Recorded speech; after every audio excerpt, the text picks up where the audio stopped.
नमस्कार शेतकरी मित्रांनो, स्वागत आहे तुमचं प्रॅक्टिकल फार्मिंग या यूट्यूब चॅनल.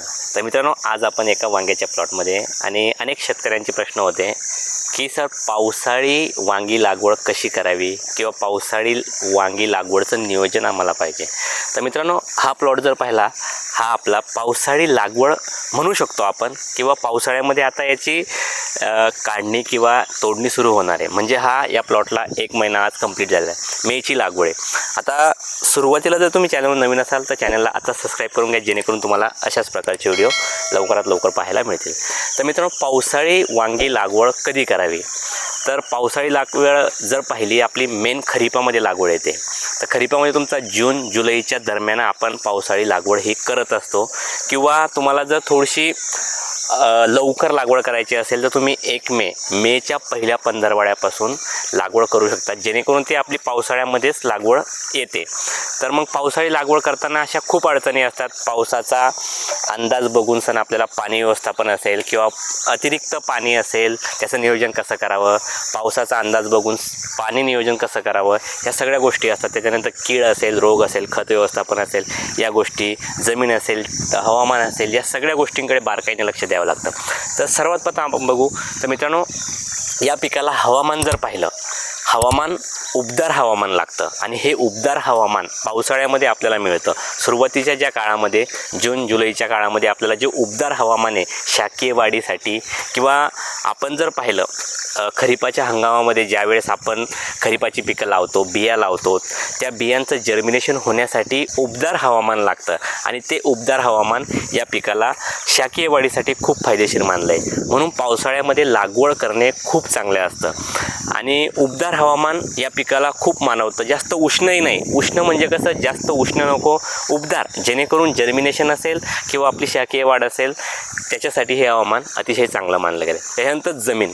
इथं जमीन जर पाहिली मित्रांनो, हलकी, मध्यम, भारी स्वरूपाची, त्याच्यानंतर वालुकामय असेल, तुमची चिकन माती असेल, जमीन कुठल्याही प्रकारची असो, आपलं नियोजन जर चांगलं असेल तर वांगी हे पीक कुठल्याही जमिनीत येतं. आता एक शेतकऱ्यांचा प्रश्न होता की चिकन मातीमध्ये वांगी व्यवस्थापन कसं करावं? मित्रांनो, जमीन कुठलीही असो, चिकन असो, वालुकामय असो, भारी असो, हलकी असो, मध्यम असो, भुरी असो, आपलं फक्त व्यवस्थापन चांगलं असेल, पाण्याचा योग्य निचरा जमिनीमध्ये होत असेल तर आपण कुठलीही जमीन निवडायला हरकत नाही आणि पावसाळी लागवड करायला काही हरकत नाही. त्याच्यानंतर येतं मित्रांनो वांग्याचे प्रकार.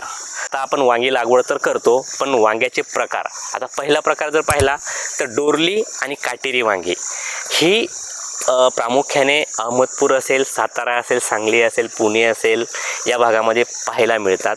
त्याच्यानंतर दुसरा प्रकार म्हणजे तुमची कृष्णाकाठची वांगे. ही वांगे आपल्याला सातारा आणि सांगली या भागात पाहायला मिळतात. अतिशय चविष्ट आणि तिथं याची लागवड, कृष्णाकाठच्या जे काही गावं आहेत तिथं याची लागवड होते, म्हणून कृष्णाकाठची वांगे ही प्रसिद्ध आहे. त्याच्यानंतर भरिताची वांगे, भरताची वांगे.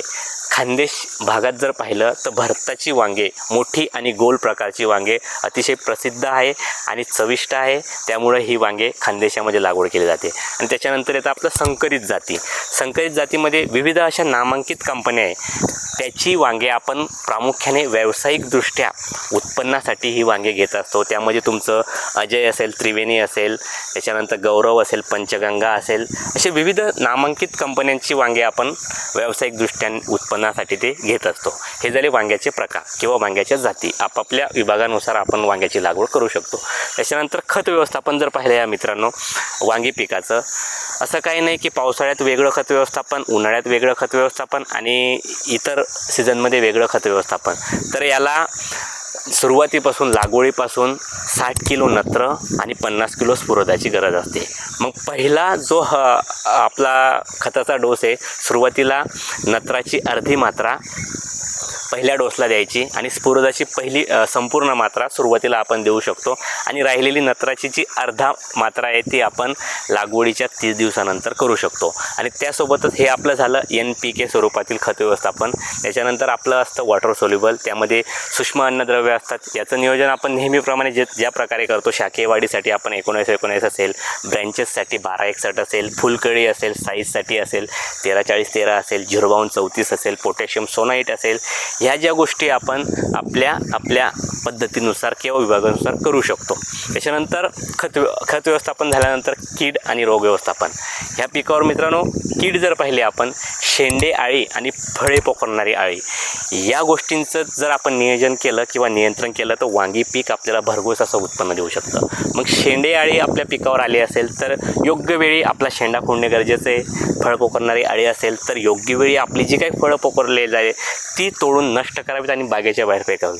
आणि त्याच्या आधी प्रिव्हेंटिव्ह आपल्याला ज्या वेळेस फुलकळी लागते, आपलं वांग हे थोडं सुपारीसारख्या आकाराचं किंवा लिंबूसारख्या आकाराचं असेल त्यावेळेस आपण प्रिव्हेंटिव्ह फवारा घेऊ शकतो. त्यामध्ये तुम्ही विविध प्रकारची कीटकनाशके वापरू शकता. क्लोरॅन्टोनिरिप्रो असेल, इमामॅक्टिन बेन्झोइट 1.5% असेल, इमामॅक्टिन बेन्झोइट 5% असेल, त्याच्यानंतर प्रोफेनोफॉस असेल किंवा इतर प्रकारची बाजारात मिळणारी आपण जैविक कीटकनाशकं वेळोवेळी योग्य वेळी नियोजन केलं तर आपल्याला शेंडा अळी आणि फळ पोखरणाऱ्या अळीपासून नियंत्रण मिळू शकतं आणि याचा फायदा आपल्याला उत्पन्नात नेहमी प्रकारे चांगला होऊ शकतो. त्याच्यानंतर मित्रांनो पाणी व्यवस्थापन, वांगी पिकाचं पाणी व्यवस्थापन कसं करावं. मित्रांनो पावसाळ्यामध्ये आपली लागवड आहे तर पावसाचा अंदाज घेऊन जे काही आपल्या 10 ते 12 दिवसाच्या अंतरानं योग्य पाण्याच्या पाळ्या जर दिल्या तर आपलं पीक हे चांगलं इथं बसू शकतं. म्हणजे एवढं पाणी व्यवस्थापन नाही, पावसाळा असल्यामुळं योग्य वेळी पावसाचा अंदाज बघून पाणी व्यवस्थापन केलं तर एवढं काही विशेष नाही. पाणी व्यवस्थापनाचं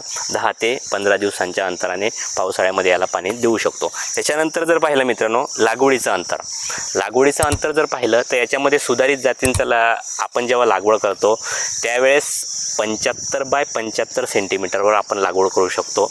आणि संकरित जाती जर असेल, संकरित जातींची जी शिफारस आहे त्याची शिफारस 95 सेंटीमीटर ते 75 सेंटीमीटरपर्यंत आपण लागवड करू शकतो. पण आजकाल जर पाहिलं मित्रांनो या ज्या शिफारशीनुसार शेतकरी लागवड करत नाही किंवा जेव्हापासून आपल्याकडे हे ठिबक सिंचन प्रणाली आलेली आहे तेव्हापासून आपापल्या पद्धतीनुसार कोणाची ड्रीप लाईन ही 1.25 फुटाची असते, कोणाची 1.5 फुटाची असते, कोणाची 2 फुटाची असते.